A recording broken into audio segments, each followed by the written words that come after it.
Victor. Elizabeth. Victor. It's the only thing we say throughout this entire thing. The entire episode just Victor. Elizabeth. Victor. Spoilers. So, Spoiled it. my guests, Haylo and Dan, what are we talking about today? How fucked up I am from partying yesterday. But I'm here. I'm making an appearance for Halloween you guys party, folks. to talk about Guillermo del Toro's Perfect Frankenstein. movie for the occasion of Halloween. Yes. Which we got to see Very on early. 35mm film, which was pretty freaking awesome. Yeah, because it's not playing many places in 35. very, right? very Netflix limited exclusive, release. It's kind of like Bugonia, which also released this week, which like I'm pretty sure is very limited in how many theaters it's playing in and like, on film, right? Mhm. So yeah, luckily we live near Boston, which has Coolidge Corner Theater, and just like one battle after another, we were able to see this on film. The new Guillermo del Toro movie, Frankenstein, his take on it this time with Oscar Isaac and Jacob Elordi, who are two Among others. really big actors right now, kind of coming up more. I think Oscar Isaac's been around a bit longer. 'Cause he's been Among with us others. for like 10 years now, but Yeah. Because I didn't expect Christoph Waltz to be in this movie. I didn't look at the know. cast really I at think all I had before I saw heard it. that, And but Mia then Goth. I think I had heard, Mia Goth and Christoph Yeah. Waltz were in this, but I completely forgot about it. And then They when were we great. walked in, I was like, oh yeah, shit, they're here too. They were great. Yeah.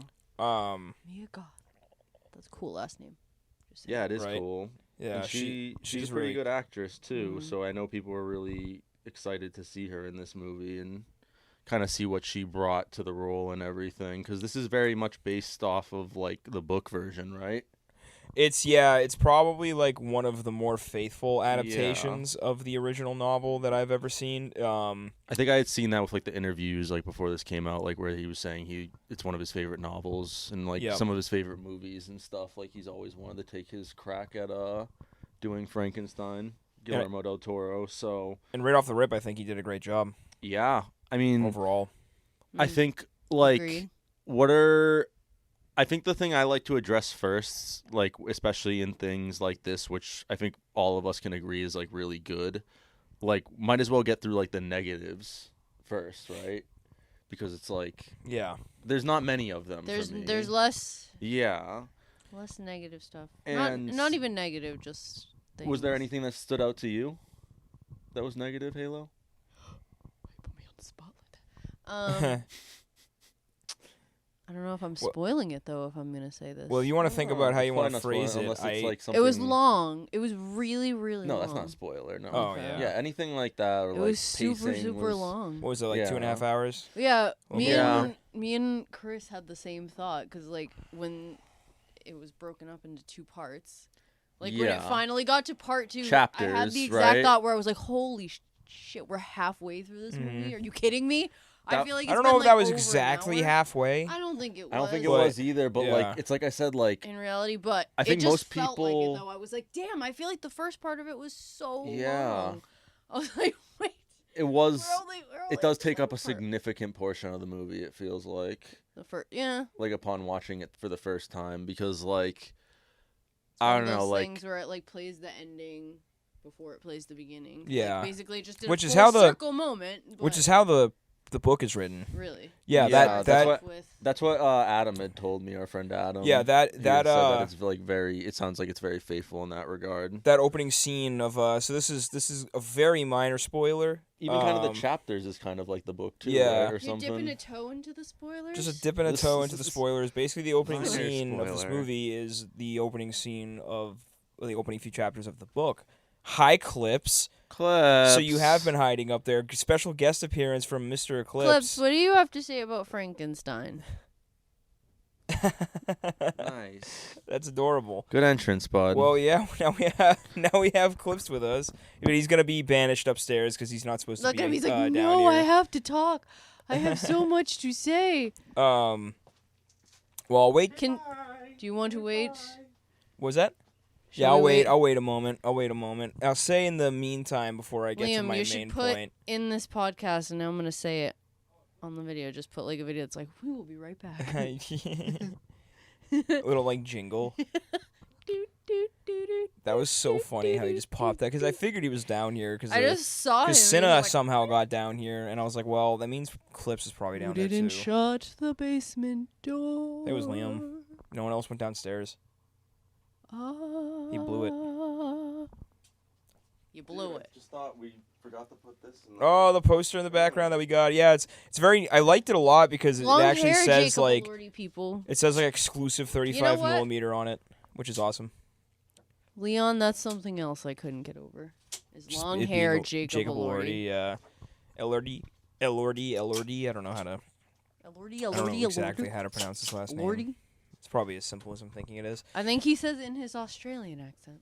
Like, Elordi. Elordi. Elordi. I Elordi. can't do an Australian accent that well. But anyway. Not even apologize for that because cuteness. Oh, it was adorable. Always good to have cuteness. In So the what I was video. going to say before Eclipse made his presence known Yes. is very, very minor spoiler for literally the very beginning of the film. It opens exactly opening. like the first few chapters of the Yeah. book do, where Robert Walton, who is the ship captain of an English, I think, Navy vessel, because I think they're all English soldiers, and they're trapped in the ice in the Arctic because they're trying to reach the North Pole for the achievement, for the merit of it. No one, and because this is taking place in a time where nobody had really done that yet. When does this take place? Early 1800s. Okay. So then they encounter a heavily wounded Victor Frankenstein, Yo. Oscar Isaac, who is being pursued With a big beard. with a big beard, and he's being pursued by his creature, his creation, and that is precisely how, with some creative liberty taken in terms of like how exactly Frankenstein and Robert Walton meet. That's how the book opens too. It's like, and the whole book is written in the form of letters that Robert Walton is writing his sister, recounting what Victor Frankenstein told him. So it's like the whole book takes place through the point of view of that ship captain, writing letters of what Frankenstein told him. That's kind of cool. So it's an interesting. It's like a. I honestly kind of want to read the book now. They actually call it a. Well, it shows like that something's really good when like it almost makes you interested in like, oh, I want to watch other movies with this Right. actor, or like Two or Poes read and the a book club. or book club. So it's actually and the nice thing too is that this is one of the first films that's an adaptation that actually uses a kind of similar narrative structure. They call it a Chinese box narrative, where you're presented information about the story in a non-linear fashion, and it's only when you get other crucial information later on that the plot beforehand now makes sense with that context. Okay. It's kind of intentionally dropping you in the middle of things with a what the fuck is happening kind of like deal, and then it starts to illuminate more. So that's like, you know. I think that was one of the problems for me with this movie here, and like I think that's one of the struggles of like adapting a book is like how faithful you want to ultimately be to it. Yeah. And I think that ended up being like so many of this movie's pluses or like strengths was like being faithful and like because it's I imagine a masterpiece, even though I've never read it with how many times it's been adapted. But I think to me, and maybe it was the fact now that I'm thinking back more on it of like how they keep cutting back to the present. Yeah, of him telling the story. Or from the where they started it at the beginning. I think it maybe would have been cool to start it like that at the beginning and then just end it and come back to it. But then I think the pacing kind of gets disrupted through this where they keep cutting back and forth to it for some reason. And yeah, like we said, like when you have like a 2-hour and 30-minute movie exactly, I think that's kind of cutting it right at the point where people can kind of get sick of that nowadays, you know? Yeah. Like, I think whenever people hear it's, like, over 2 hours and 15 minutes or even 2 hours, like, for, like, our parents and stuff like that, I think it's a little bit of, like, really? Like, and to me, that's not the case as much. And, like, I think you have to view these things sometimes as, like, with some directors especially, like, you're basically getting a director's cut in theaters like right when it comes out, you know, right? Because there's a lot of guys like Guillermo del Toro, Yeah. Quentin Tarantino, Paul Thomas Anderson, where they don't want to do it. They don't really director's cut. compromise. Yeah, they don't want to Like- compromise, so they'll make it long as fuck. And it you're helps that- basically getting the director's cut for the first thing you see, which most movie directors, or especially these Marvel things and stuff like That that, they're doesn't not happen. going to let them do that because they want to get it down to like 2 hours exactly, or And that something like that. speaks volumes about their pedigree as directors because they have the power Yes. to do that. Yeah. Or in some cases, they even are producing their own film as well as directing it, so they don't have to worry about anyone telling them no. I did think this had pacing issues, like, so I agree with that, Haylo, where like it was just kind of like. And I love this movie too. Like, I think it's probably one of the best movies of the year. I don't think I liked it nearly as much as like One Battle After Another, but that was probably because that's like close to like a The 10 out of best 10. movie for Also of me. the different, year, different. Oh, totally different genre and stuff yeah. too. Right. But like, but it is like an auteur almost. Like, he is kind of like an auteur director, where like Guillermo del Toro is kind of held up there with like Quentin Tarantino and Paul Thomas Anderson and like a lot of other modern day directors. So I was surprised. that's the only kind of comparison I mean by that.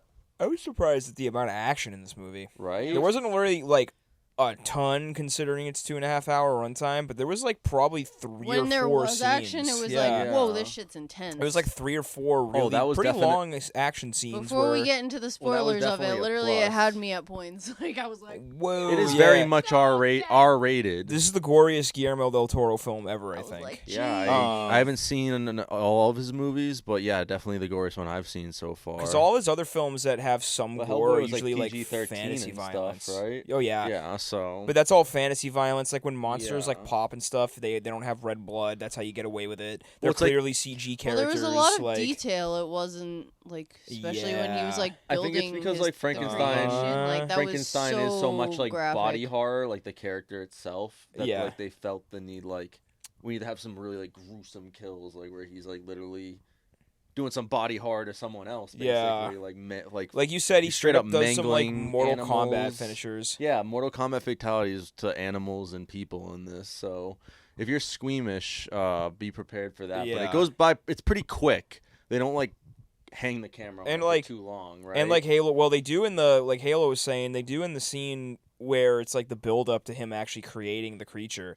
Like Remember when he he's was, in like the lab all and the he's like body chopping parts? up body all parts. the Yeah. parts. Yeah. And I it's was all like, it "Ah!" shows all of it. Like you see him like saw through an Yeah. arm to like take it off, and he's like messing with the nerve endings in a hand so that the fingers twitch to make sure they work. It's all really gruesome, and it's all practical too. Like Yeah. it's just Oscar Isaac in a fucking gothic laboratory looking disheveled and insane as he's like chopping He up doesn't bodies even look and like Oscar Isaac too. It's One of my Oscar Isaac's coworkers- He does performance was change really a lot. good. Yeah, One no, of my he's great coworkers in was like, this. "Wait, Oscar Isaac's?" And then I'm like, "Yeah, he's kind of like a little bit unrecognizable." Unhinged. His Yeah. character, it's the perfect representation of Victor Frankenstein. Like he's just a complete lunatic most of the time. I actually thought he was better in this than Jacob Elordi was. Yeah. I mean, which he know had is gonna more be kinda like a dialogue controversial and take, more- But I think I liked Jacob Elordi more because his performance was a lot more subtle, especially once Yeah. like the creature starts to develop.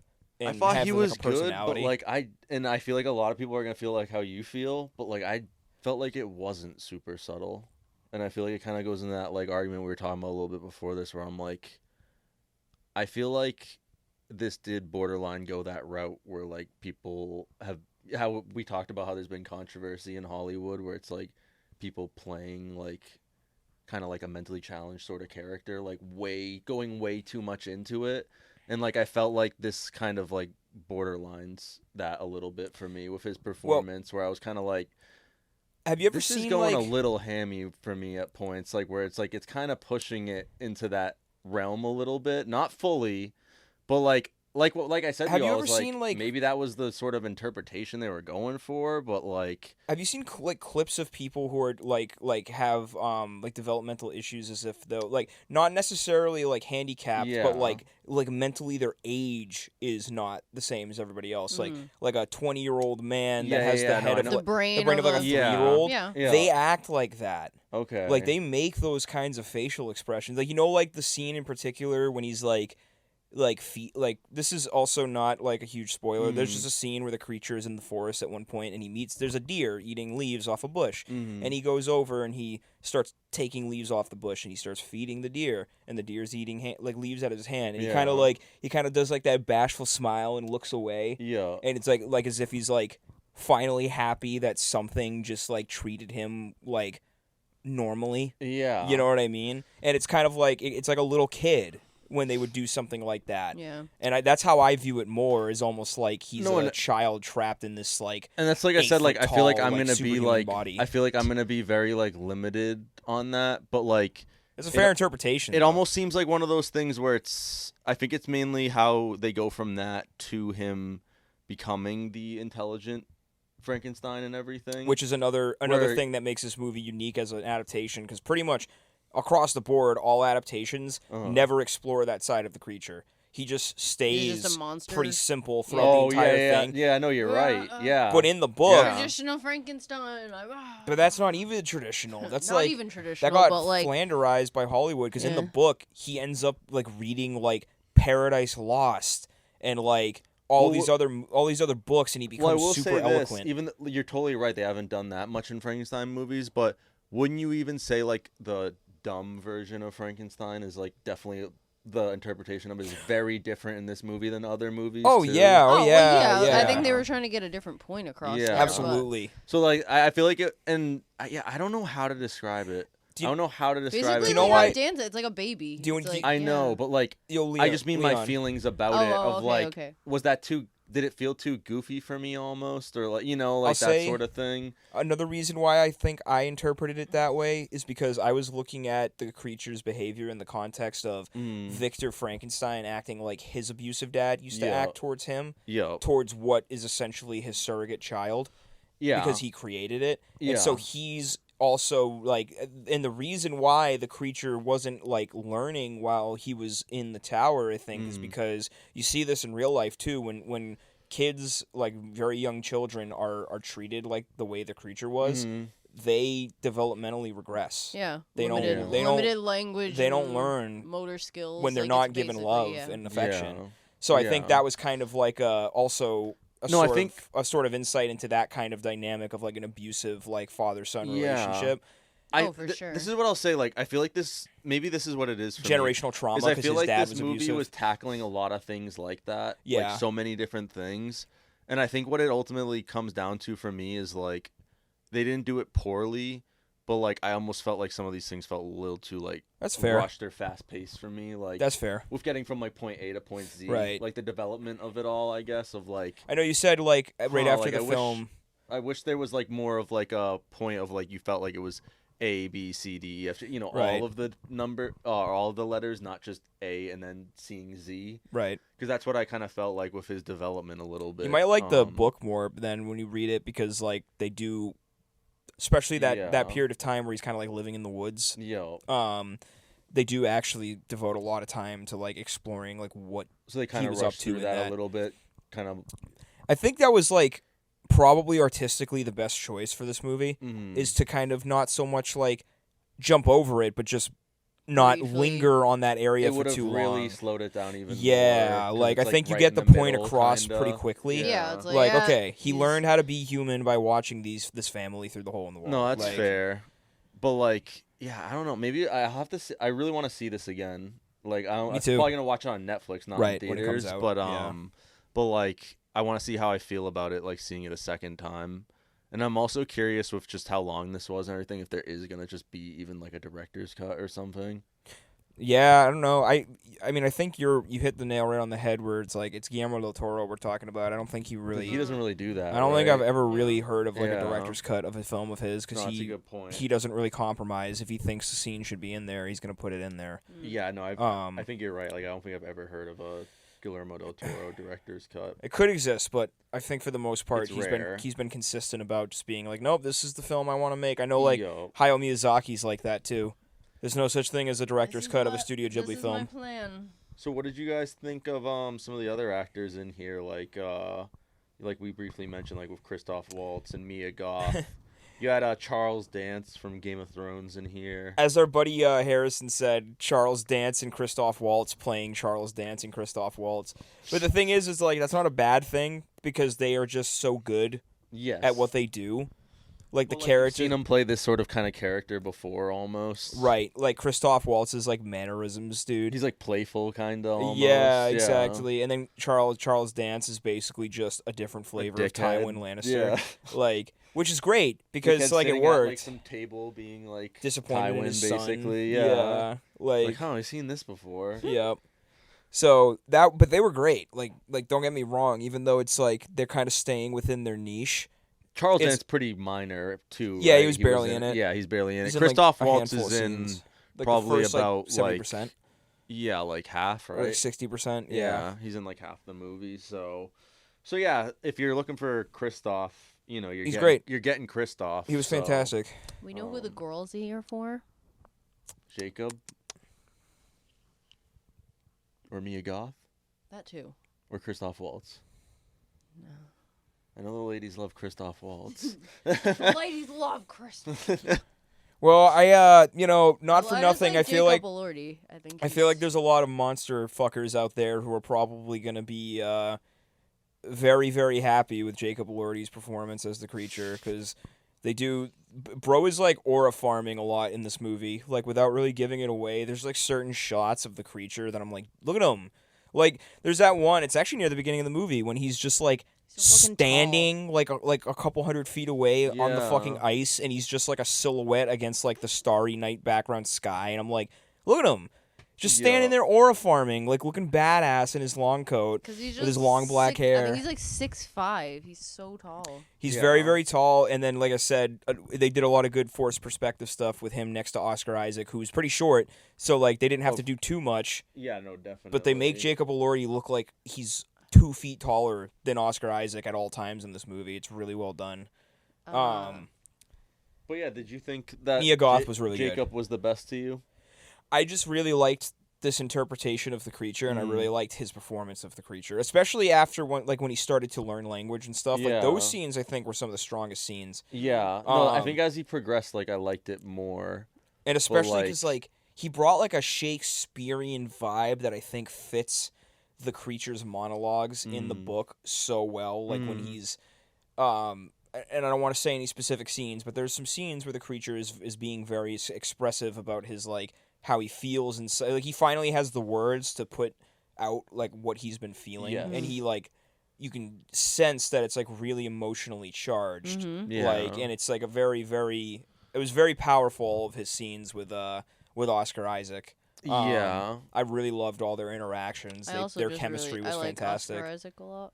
Yeah, no, like I think that's like when Mia you Goth really was start... really good too. I would say Mia Goth's performance was actually even more subtle than Jacob Elordi's. Really? I think she did a really, really good job at being like, because I think people were worried that she had been a little typecast into just like the weird girl scream queen. Like every time she played a character, it always tended to be these very like morally dubious kind of insane characters. But she's actually probably like this version of Elizabeth in this movie is probably the most morally consistent person in the entire film. Yeah. Like she's a very perfect foil to Frankenstein. Yeah. Like they are such a perfect like two sides of the same coin kind of deal. I said to him, I was like, King is Kong that and what the it's woman or implying, whatever. basically? That Elizabeth is Frankenstein's bride? Is that what that's implying? I Because think like I feel like there was hints of that. I kind of thought that. For anyone 'cause expecting that, they don't go that route in this, but like I feel like there is like hints of some that sort of kind of like that he wants her to almost be his companion because he like wants a companion essentially, which I think is a very common element in a lot of the Frankenstein movies. One thing that's interesting in the book is like in the book it gets so far to the point after being pursued by the creature that Victor eventually relents and goes, okay, I'll make you a companion, and he goes out to this remote island and actually like almost recreates the experiment he used to make the first creature 1-for-1, but with like a female creature. But at the last second, he doesn't want to repeat the same mistake that he did before, and he decides to destroy the body. And the creature doesn't like that at all, and that's what leads to the situation of Victor like chasing the creature across the Arctic. And they just didn't really do that in the movie at all. And I also think that's another scene that would have led to it being very bloated because you can't really do that quickly. Mm. You know what I mean? Or else it just feels too rushed. Yeah. So I think it was a good idea that they went a different route. They kind of achieved the same plot point, but just in a different way. Yeah. And I'm not going to say why or how because that's too much of a spoiler, but there is a way that they kind of still breach that. Like, they still connect, like, creature asks for companion, creature very mad at Victor. Like, they still have a way to do that. Like, and kind of why without he, that and also exact plot explain point. why he, like, went back to him, too. Yes. Yeah. So I think that was also, like, it sucks that they couldn't really adapt that, but that would have made it like it a would have 3-hour made this movie. longer. Yeah, it would have Yeah. made it so much longer. And it's unnecessary Would at have the end made of the that day. feel rushed too. And That's not the focus of the everything. film. The focus of the film is the dynamic of Yes. the creature and Victor, and that's the thing that takes the forefront. And I was and when we okay get with to the that. spoiler section, there's actually a way I can kind of talk about how, like, I think they kind of actually did do that in a way. Yeah. Too. So, but yeah. Other thing I want to talk about before we get to the spoiled it section is, set design for this was like fucking insane.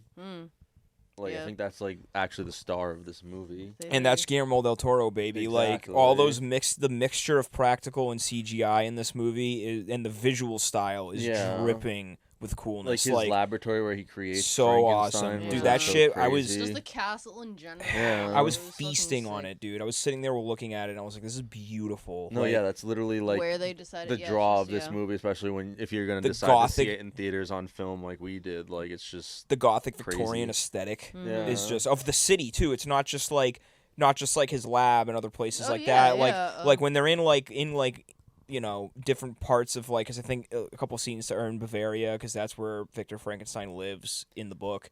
They just have this, like, gothic Victorian architectural design to everything. And so it looks Do you think like it's gonna Europe. win the Oscar for like set design and stuff like, or costume design and stuff like that. Prob- I think it maybe should. costume. Yeah. heard- Everybody's I dressed to also- the fucking nines in this Yeah. movie I too. Like, also- Christoph Waltz is always looking fly as hell in that movie. Like, Yeah, every Oh, scene. yeah, exactly. it's Kristoff.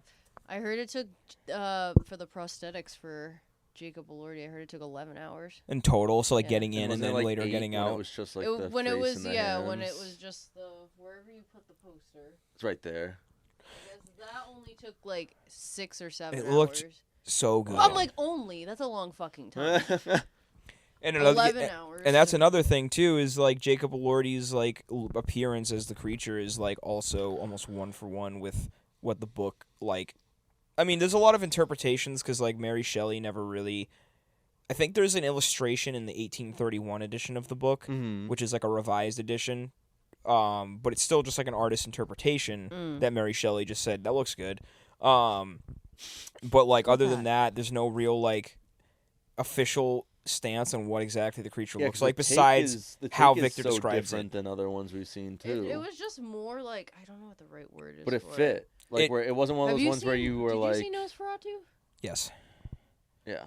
I didn't like Bill Skarsgård as Nosferatu. No. It weirded No, me out. really. I liked Jacob You Elordi. didn't like how he delivers every line like this. Every single line. Fucking line. Yeah, I did not. Yeah. like Jacob Elordi No, as he definitely was better Frankenstein. than as Frankenstein. And Not to mention, based on what I see in this movie, I no feel like hate to Bill Skarsgård. He's scary as shit as It the Clown. True. He kills that look, but not to mention based on what I saw in Pennywise. each film, if you put like Jacob Elordi, Frankenstein's monster, and like Bill Skarsgård, Nosferatu in like a ring and just made them fight, I think the Fight!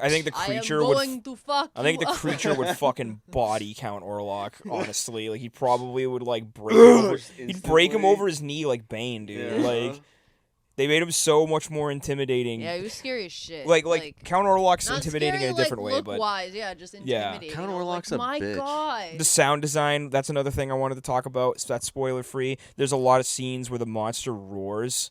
Like Oh, the creature yeah. roars and Yeah. shit, and you hear like the bass booming, and like the people in the scene, like the humans in the scenes who hear the roars, you see them physically react They're to his like, roar. Well, that theater has Oh. great audio too. Like there's one where he like stands in front of like the 4 soldiers and roars, and they like Yeah. step back as if they're like being physically pushed. it literally back by feels his like roar. you're hearing like Hulk like scream at some people or some shit. It was amazing. Yeah. I loved that stylistic choice of being like making him so close to looking human, but also so clearly inhuman. Yeah, no, that was badass. It helps add to like the uncanniness of like if you saw something like him in real life, you'd be like, "What the hell is that?" Like, do you think that this was probably like some of the best direction for Guillermo del Toro in like one of his movies? It's one of my favorites of his, I think. Yeah. And I've seen a lot of his films. Attention to detail, like we were saying, and stuff like that. And that's the thing that we keep putting him up there with like PTA and Quentin Tarantino, but they are directors. Scorsese is too. They just have such an attention to detail and such an eye for detail. Like everything in a scene is meticulous. Yeah. And it really shows in the final product. Yeah.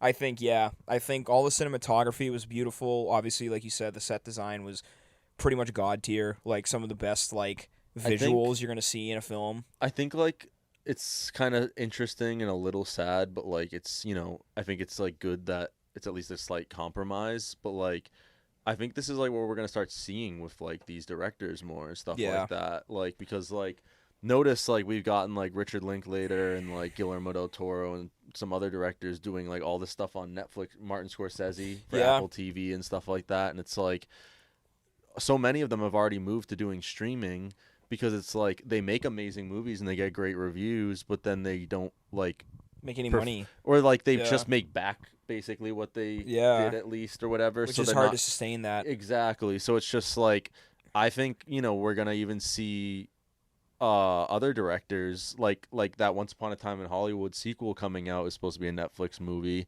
I would be very sad if it wasn't the same way where like they had at least a limited release for it in theaters. Yeah. Like I imagine they're gonna keep doing that with movies like this. Yeah. Give it its time, at least a couple weeks in theaters. Yes, like Wake Up Dead Man. 2 or 3 weeks. The Knives Out film. Yeah. That one's also gonna be. It's gonna have a release, even though it's gonna be a Netflix release. But do you think? I guess before we get into spoilers, because I don't think there's really anything else. Yeah, I think we covered everything. Right, I wanted to. I think we didn't really touch on it too least. much, but just Mia Goth was really good too. Yeah. We kind of like glossed over that, but I wanted to. And she's a big part of this. She's in all of it. Right. I wanted to give her flowers because she's like a major character. Like I said, perfect foil to Victor is in basically the entire film, and I think she. And this was kind of. I think she steals almost every scene she's in. I was exposed to her in actually too. Really? Yeah. Well, trust me. Like I said, the fact that she plays a very morally consistent character is interesting because usually she's playing psychos. Yeah. Most films she's in, she's playing some psycho murderer. That's what it seems like from pictures I've seen from like that, which is cool. She's trilogy or whatever. She's really good at doing that. Yeah. But it's cool to see her step outside of that and do something completely different, but in a similar setting because this is a gothic horror movie. Yeah. So she's still kind of in her wheelhouse, but just a different type of character, and I think she killed it. So that's it. But we all know he's Nate Jacobs. He also this also is an interesting role. Jacob. Different for him too. Very interesting role, and he did amazing. Yeah, he did. There's definitely like they all kind of more range that was to just it I think than everybody character. Oscar Isaac, they all had like super good performances individually. I honestly don't even really know what I want to talk about spoiler wise, just besides some I'm of like the it was plot so good I don't similarities even to the want to book. spoil it. Like guys. Well, I think we're at that it's the point. time, yeah. It's spoiled at time. Spoiled at time. So we're going into spoiler territory. If you don't want it to be spoiled, now's your time to leave. Yep. We're gonna give you a minute. Or like 2 seconds. Okay, you're done. All right. Bye. Spoiler time. Shoot. But I think some of the big spoilers for this basically is kind of the ending, probably, right? Yeah, because like I mentioned to you, they actually kind of put a different spin on it than the book has. It's the book is a very, very tragic ending. Yes.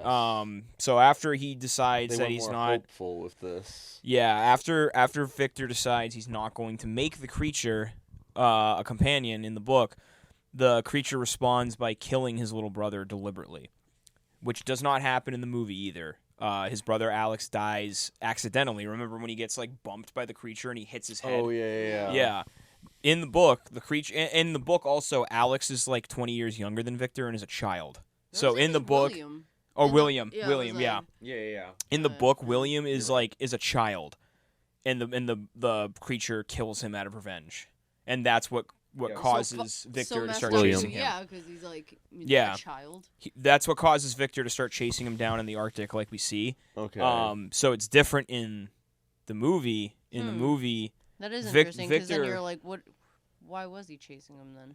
Victor, If well, they don't I mean, I guess it's because without saying it without saying it. Victor accidentally kills Elizabeth by right. shooting her, and then his brother also dies in his arms, kind of Oh, caused by that's Victor. right. I forgot So the brother then- died. Yeah. So I then thought at he that did die point, in he's the- just he has nothing left. All his friends are dead, and so he only has like Push me to the edge. he just wants to try to kill the monster because he sees the monster as being responsible for all of his hardships, Yeah. when in reality Honestly, they're I literally totally all forgot. self-inflicted. I totally forgot the brother died, but I do remember, when the monster like pushed him and he just Yeah. fucking Yeah. So And it wasn't. all- It they all said, wasn't. "Oh!" They didn't portray it Fucking as like Better Call Saul, like with Chuck, like fucking falling. Yeah, you're just like- Yeah. nailing his head. You're like, oh. they didn't portray it as there very was a lot deliberate. there was circle back on the gore. That movie was Oh, yeah. wild. Yeah. So for that's gore. where the monster is a little less sympathetic because I mean, granted, the people that he tears apart are pretty much always shooting at him first. Yes. So he's just kind of defending himself. He actually, I think they go out of their way to make it clear that he never attacks Like, a single first. human being in this movie unprovoked. Yeah. He only ever defends himself very brutally, And might I add, sometimes- but Sometimes Fucking touch just me.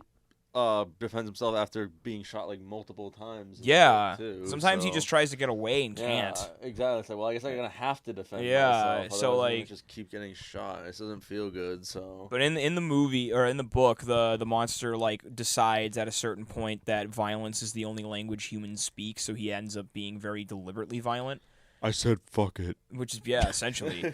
But in the movie, they tend to just make it more like he's actually a super gentle soul in a world that doesn't understand what he is, and they react with fear and violence, so he just Yeah. defends himself. Mm. And so, that ending, I think I actually kind of liked the spin on it because it ends with the monster I did too. sitting by Victor as he's dying of exhaustion and exposure because he's been Yeah. through the ringer at this point. But maybe And it's the because creature forgives him and lets Victor die peacefully, and then just goes on to live his own life. But maybe it's because I like some of these things where it's like dark themes, but then they ultimately end kind of hopeful or something. Right. Where it's like.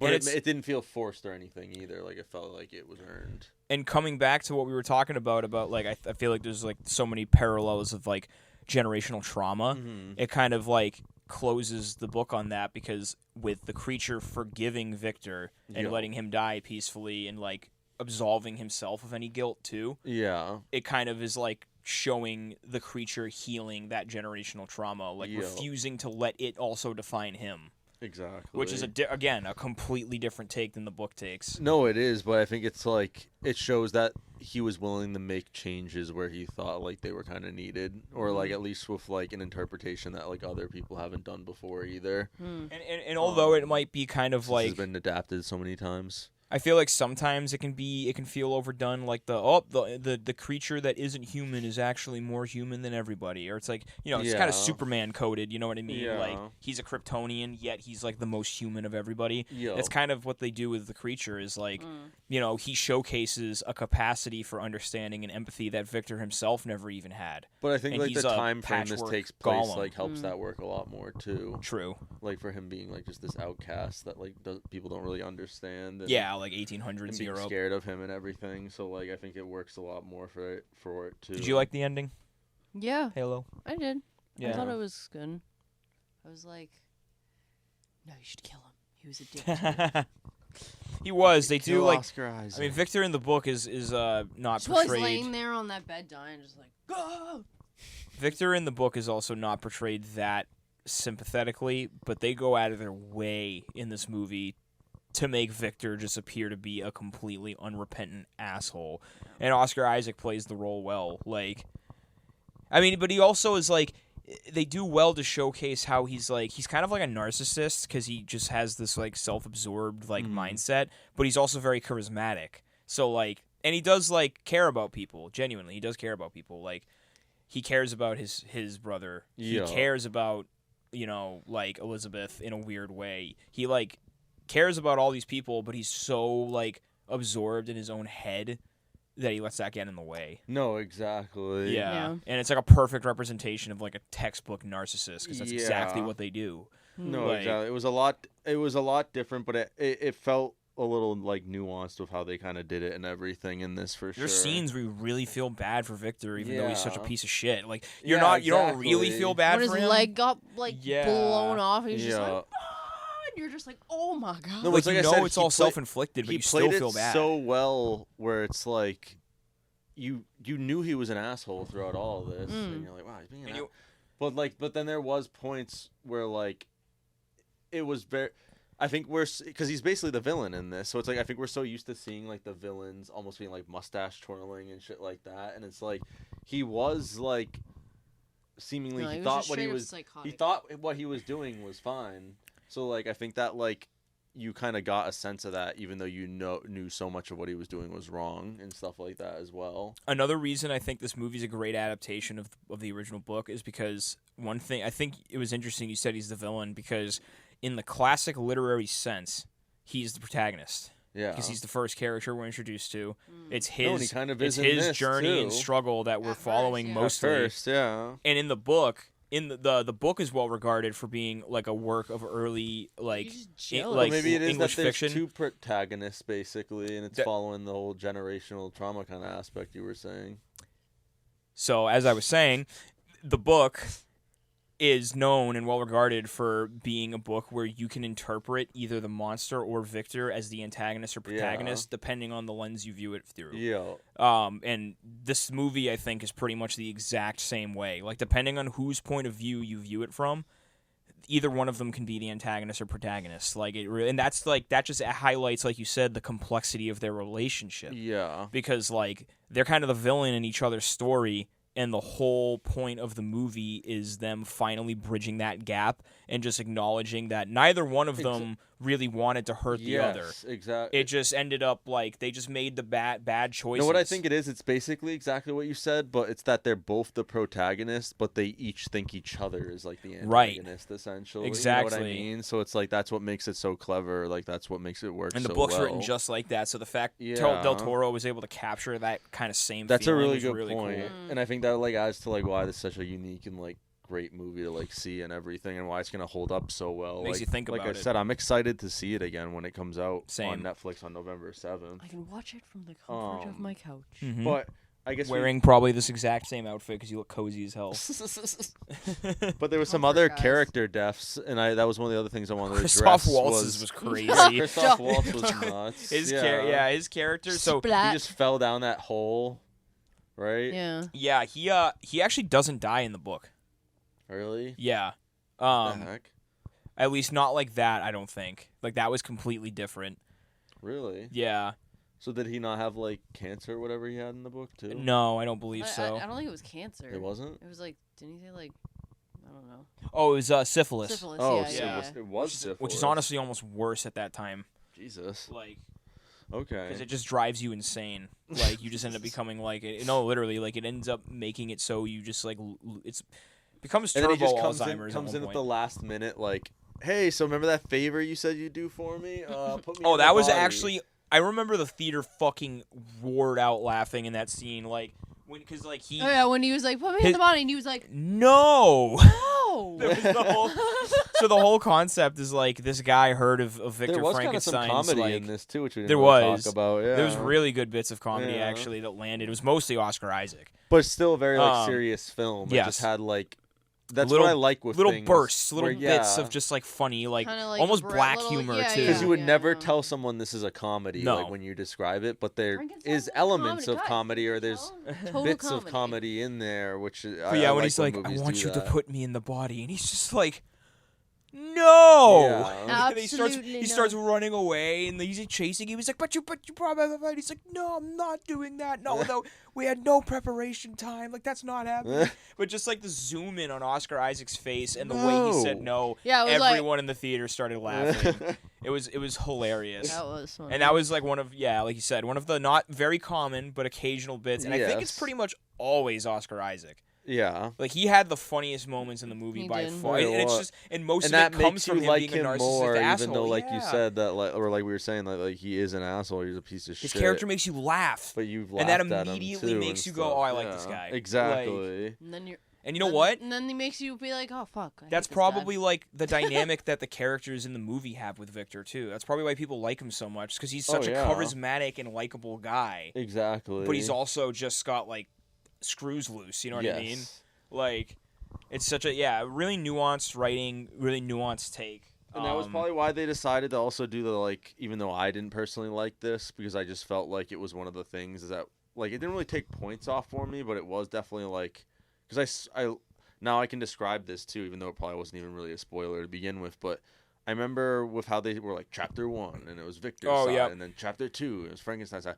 When we got to like chapter 2, this movie had already felt like it had been going for like 2 hours. When it was like part 2, that's what I said. It felt like it had been going for like at least an hour. It felt like it had at least been going. We're only halfway through this fucking movie. For like an hour and a half, like hour 20. It felt like it at least had been going for some an hour and a half. feature length films would have ended right there. Like 2 hours though, and I was like, wait, are we only like halfway through this somehow? Like I feel like I'm at like the like the crescendo 100-minute mark right now. What the fuck? And like, and I think I actually got excited, and I know a lot of people in the theater did too. Like, remember, people clapped when the chapter 2 thing came up, and it said like the creature's tale. I heard. I just heard you. You were like, oh yeah. Dude, I swear to God, that's what I was gonna say. Is I thought I heard people going like, oh, like you didn't hear people clapping? Yeah, somebody was clapping. There was several people clapping. I was one of them. They were like, yeah, let's go. I didn't hear that. Someone was like, let's go. I think you had selective hearing, dude. I don't know. Like I said, maybe that was in your own head that you were hearing the. Yeah, I think you literally. I swear to God, I did hear that with one of the chapter things. Maybe it was chapter 1. Somebody in front of you or behind you may have not been fucking. Yeah, exactly. So maybe you just heard it close. But I think I was kind of feeling that in my own brain, even though I was liking it too. But I was just like, it just felt like one of those things where it was like, you do not even need to put this here because not only the story was chapter already 2 doesn't even pick up. It's not like they're like, oh, now it's chapter 2 and it's Frankenstein's story, so we got to go back to the beginning. They don't even go back to the beginning. They pick up directly from where they just left off, where like it's burning down. You know what I mean? Where it's burning down now, and then it basically cuts to Frankenstein breaking out. Well, you've already seen the bits with the creature and Frankenstein from Victor's point of view. So then, but Victor wasn't around when the creature was living in the woods. That's why that's the creature's story, because that's the part that Victor doesn't know. No, I know, but like I think it's a combination with how they started this story. I love the chapter-based thing, I think it's personally a combination of how they started the story at the end, and then like we said, throughout the movie they keep cutting back to the end bits where it's like at the North Pole or whatever, Victor and the frozen ice, and the captain and everything, as opposed to any other kind of other ice. And like it's a combination of those things. It's a combination of how they kept doing that part, and then this chapter thing where it's like cut to black, chapter 1 and chapter 2. I think those are a combination of how they structured it like that, and then those two things for me, where it's like I don't want to necessarily say those like take points off for me, but like. Because like it's you weren't so a huge minor, fan of the decision, but I wasn't a big fan of the decision for that, and fair. I felt like it liked like kind of affected the pacing a little bit for me, where I was like, for how long this was, like, I think it's surprising, like pacing can be surprised, like where like even if you look at something, it's 2 hours and 29 minutes, like this is, even if it's like now we have it down to 2 hours and 26 minutes. I feel like 3 minutes even, or like a 1 minute even, can make like the biggest difference with pacing at points. And I feel like those were things that I was just necessarily like, I almost feel like we didn't even need this. And then like how I was saying this to Adam, our friend, just with how it was chapter 1 and then chapter 2 also with how they did that, I'm like, you almost expect when something is going to decide to go the chapter route that there's going to be at least like 3 or 4 chapters or something. So just the fact that there was only 2 chapters. The fact that there was only 2 chapters too, you're like, what? Like, it almost feels like when you get to chapter 2, like that's still so early. You know what I mean? And it's like, no, this is actually the last chapter.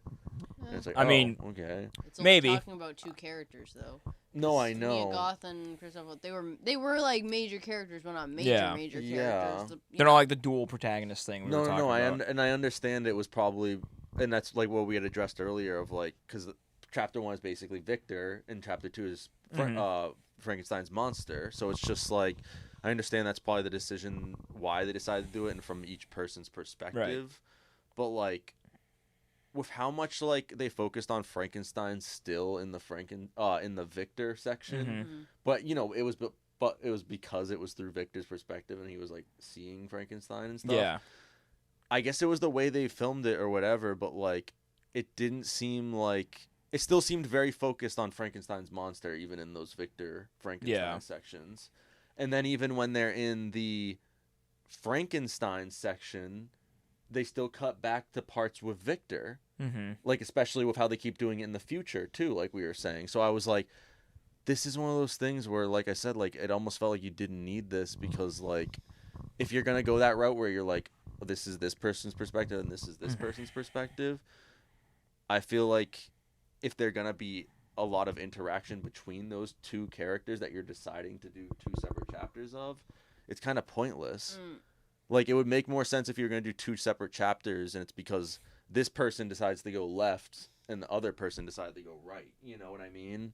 And then Baked, bro. I do not know what you mean. I didn't have as big of a problem with the chapter thing. I'm not gonna lie. No, I know. I like I said, it's a minor thing. It's not like I'm like it doesn't take off points I know, necessarily, but I just think it's one of those things with pacing for me. Or That's whatever, fair. Where Kind of like breaks up the pacing. It breaks it up, and it just it's almost I guess like I saw it as it's just almost like a it deliberate pauses choice. the movie. You're like, wait, okay, oh So you shit, get- okay, I gotta reel it back in. We're in part 2 now. It's not like you're It just like kinda pauses. It smoothing. just feels like one of those things where it pauses the movie, and you're like, why are we just pausing it for a second?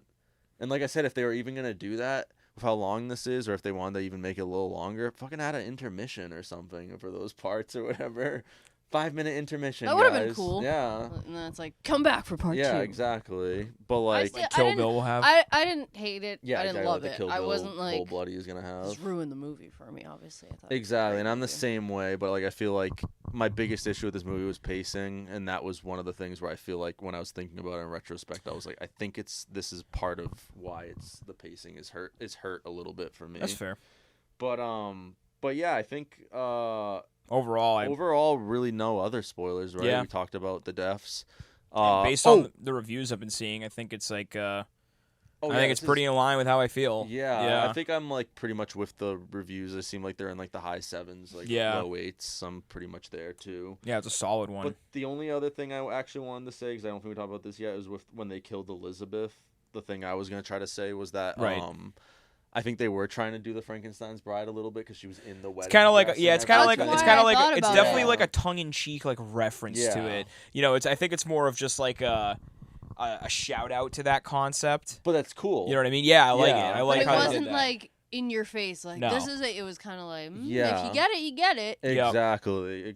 you know, you so that was the know. only other thing I wanted to reference, She and I fulfilled actually that same function. I actually liked that approach better, I think. Yeah. And it didn't allow for this, like we talked about, to go, oh, let's make her Frankenstein's bride, and then it this ends up feeling rushed or like just adds fucking 30 minutes to the movie. That's not Particularly really needed and stuff. because she's the only human being besides the old man that treats him like a person, like at all. True. It's the like those only two person. only. So and he then, so like, he obviously kill feels Victor at the Actually, very like- end. right. Yeah. So he Yeah. obviously probably feels a special attachment to Oh her. yeah, the old because- man died.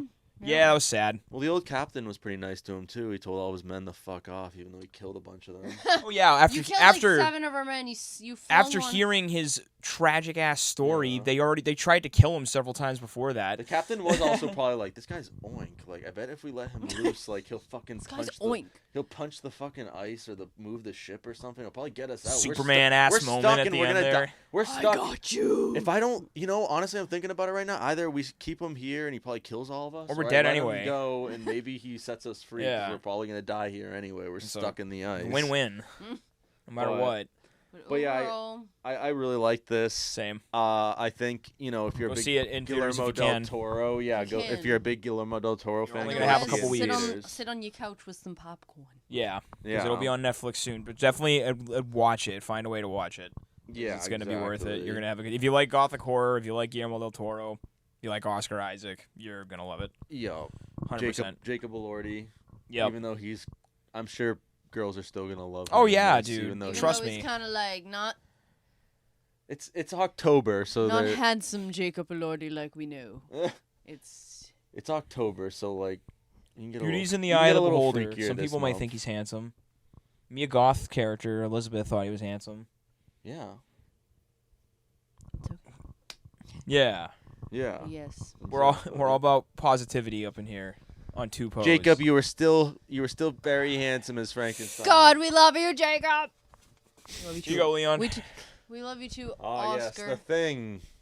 All right, everyone. The thing. So, if you want to follow Two Pose in a Pod, you can help us by following us on YouTube at retro-TAINMENT and Grill TV Studios, our other channel. Facebook at retro-TAINMENT and Grill TV. Instagram at Two Pose in a Pod / BorgesNL, which is my other Instagram channel, and Grill TV Official. X at retro-tainment and Grill TV, TikTok at retro-tainment and Grill TV. Also listen to Two Pose on Amazon Music, Apple Podcasts, Castbox, Good Pods, iHeartRadio, Overcast, and Pocket Casts. Thank you, everyone. We appreciate you joining us on this one. We love you guys. Bye, guys. Go see Frankenstein. Go see Frankenstein. Go support your boy Jacob Two Elordi Pose and stamp of Christoph and approval. Oscar Isaac and Mia Goth. And Tywin Pose from Game of Puts like the little Thrones. stamp on the video. But yeah, it's approved by us. Bye, guys. We'll see you on the next one, guys. Bye. Peace, Pose.